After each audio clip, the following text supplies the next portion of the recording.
This is the story of a man named Stanley. Stanley worked for a company in a big building where he was employee number 427. Employee number 427's job was simple. He sat at his desk in room 427 and he pushed buttons on a keyboard.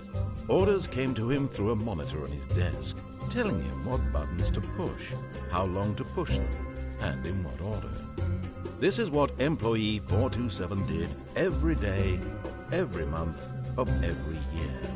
And although others might have considered it soul-ending, Stanley relished every moment that the orders came in, as though he had been made exactly for this job.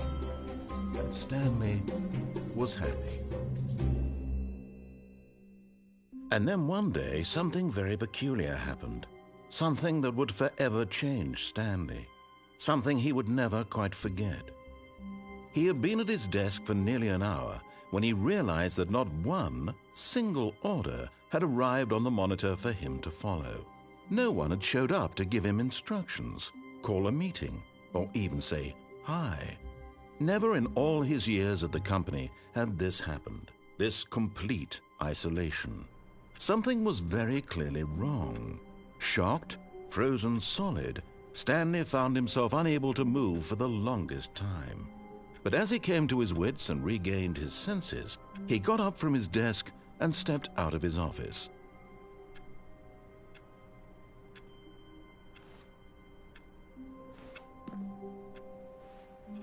All of his co-workers were gone.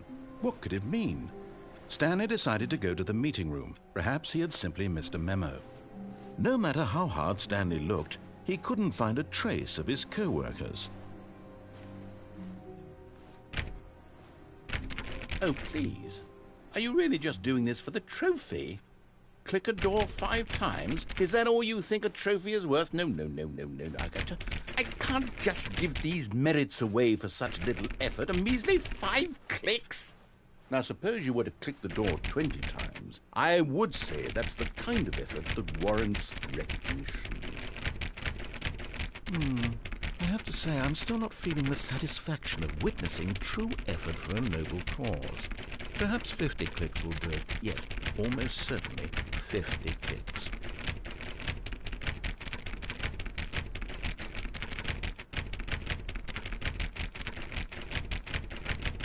No, I'm still not feeling it. I want this trophy to have meant something.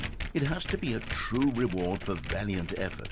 I want to see some hustle, Stanley. I want to see commitment, a willingness to go all the way no matter the cost. Why don't you go put 20 clicks into door number 417?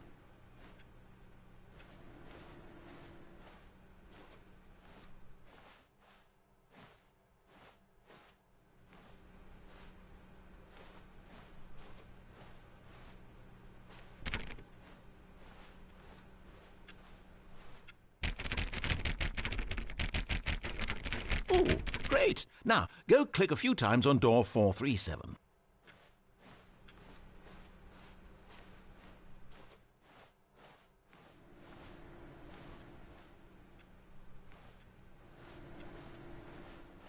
Excellent. I think we're getting somewhere. Now, door 415. Let's give it 10 clicks or so.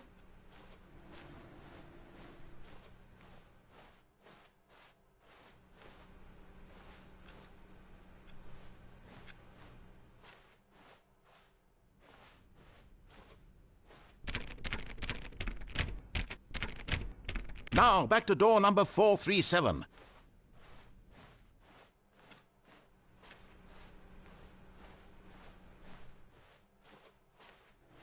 Let's see. How about you click on, well, I don't know, the copy machine? All right, back to room 417. I'm really feeling it now. I think we're getting somewhere.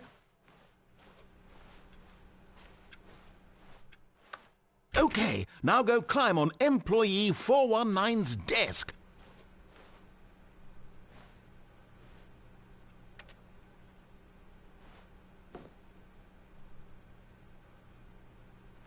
Yes! This is great! You're putting it all on the line, Stanley. I like that. All right, let's keep it up. Go give me a few clicks on door 416.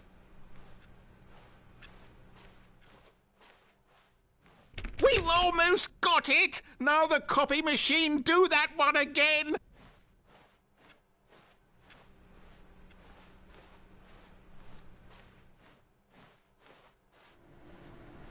Finish it off, Stanley! 5 clicks on door 430! Yes! We did it! Oh, wow. That felt amazing. Oh, you really earned it, Stanley. Nothing could hold you back. Yes, I'm very proud of how far we've come today.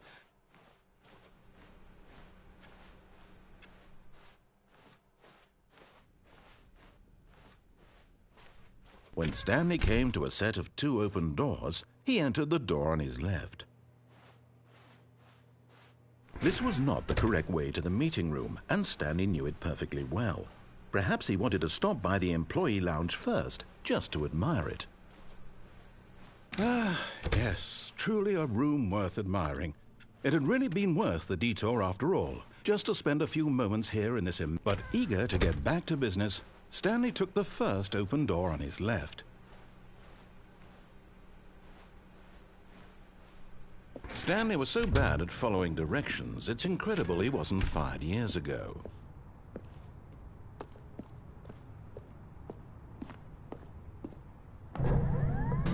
Oh, well, look who's got cold feet. Sorry to break it to you, Stanley, but that lift isn't coming back. You'd best either get comfortable right here on this platform, or test your luck by jumping to the floor below.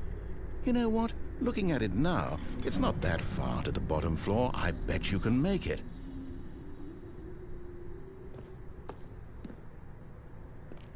Come on. I'm sure you'll survive the jump. Don't tell me you're scared. That's not the Stanley I know. Do it! Do it! Do it! Do it! Do it! Do it! Do it!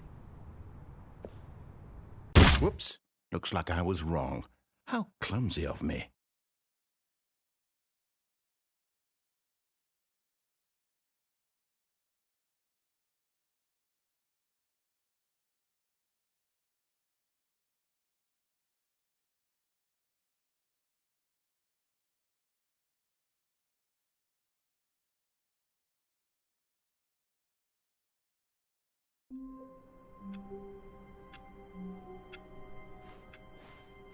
All of his co-workers were gone.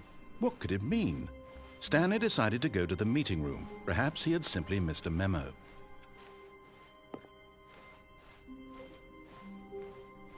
When Stanley came to a set of 2 open... This was not the correct way to the meeting room, and Stanley knew it perfectly well. Perhaps he wanted to stop by the employee lounge first, just to admire it. Wow. Yes, this room. But eager to get back to business, Stanley took the first open door on his left.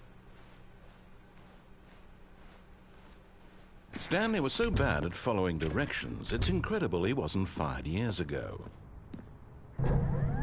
Look, Stanley, I think perhaps we've gotten off on the wrong foot here. I'm not your enemy, really, I'm not. I realize that investing your trust in someone else can be difficult, but the fact is that the story has been about nothing but you all this time. There's someone you've been neglecting, Stanley. Someone you've forgotten about. Please, stop trying to make every decision by yourself. Now, I'm not asking for me, I'm asking for her. This is it, Stanley. Your chance to redeem yourself, to put your work aside, to let her back into your life. She's been waiting.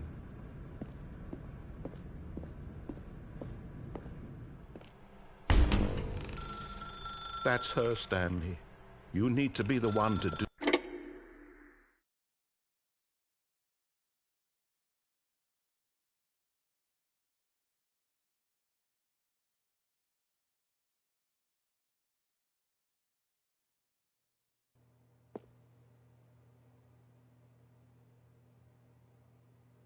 Oh, Stanley, is that you? Hold on, sweetie. Sorry to keep you waiting. I'm just pulling the bread out of the oven. All right.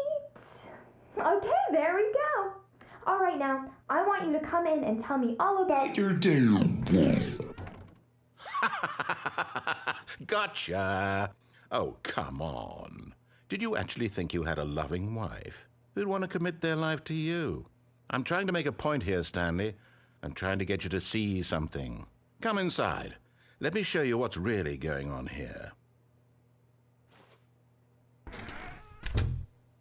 This is a very sad story about the death of a man named Stanley. Stanley is quite a boring fellow. He has a job that demands nothing of him, and every button that he pushes is a reminder of the inconsequential nature of his existence. Look at him there, pushing buttons, doing exactly what he's told to do. Now he's pushing a button. Now he's eating lunch. Now he's going home. Now he's coming back to work. One might even feel sorry for him, except that he's chosen this life.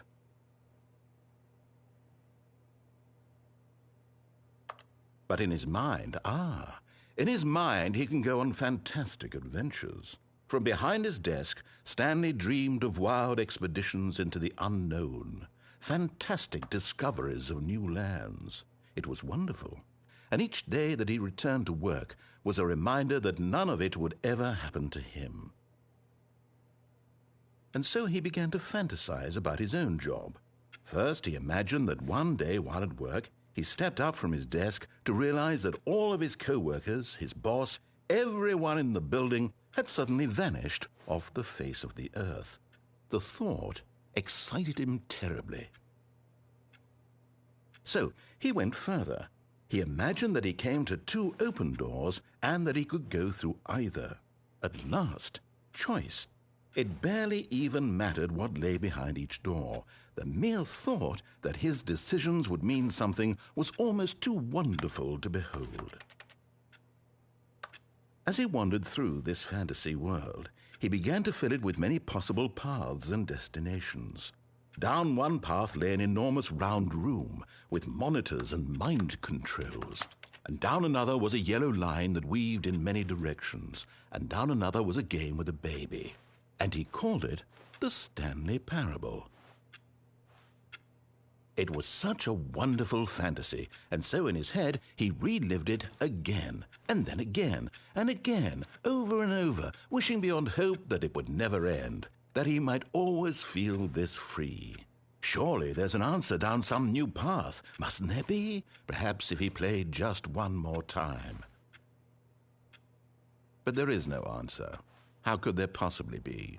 In reality, all he's doing is pushing the same buttons he always has. Nothing has changed. The longer he spends here, the more invested he gets, the more he forgets which life is the real one. And I'm trying to tell him this, that in this world he can never be anything but an observer, that as long as he remains here, he's slowly killing himself. But he won't listen to me. He won't stop. Here, watch this. Stanley, the next time the screen asks you to push a button, do not do it.